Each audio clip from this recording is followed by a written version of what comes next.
Hello, magandang tanghali po sa lahat. Araw po ngayon ng Martes, October 1st, the 1 of October 2024. Hello, kumusta po kayo lahat? Kami ay kumakain. Halina kayo rito kung gusto ninyo kumain dito sa Lalod, Bulusan, Sorsogon. Nandito lang kami ng aking mga kaibigan. Kaya ako'y nagpapasalamat at natutuwa una-una sa Panginoon. Pangalawa, at binigyan kami dito sa Bicol ng maliwalas na panahon. At saka po, kumusta din po kayo lahat ng mga vlogger, mga content creator na parehas ko. Kumusta na rin din po kayo lahat. At saka po, ay sa tapat ng tanghali na ito, yung ulam ko, hulaan nyo, ang sarde. Sugpunan nyo na lang. Kaya, pasalamat din ako kahit papano mayroon din ako ng ulam. Yung sarde.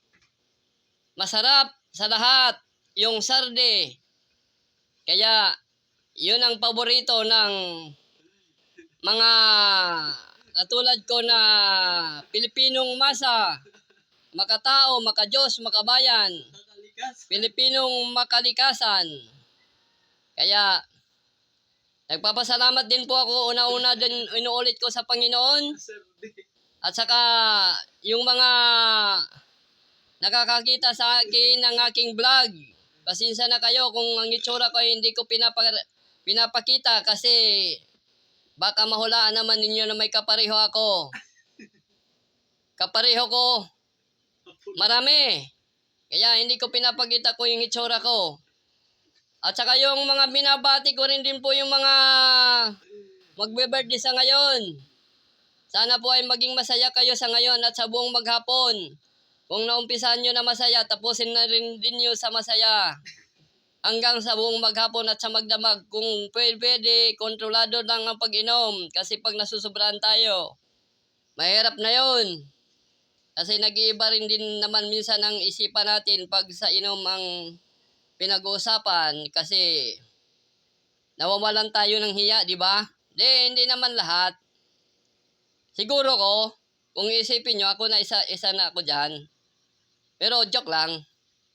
At saka po, araw pala ngayon, inuulit ko ng Martes, 1st October 1, 2024.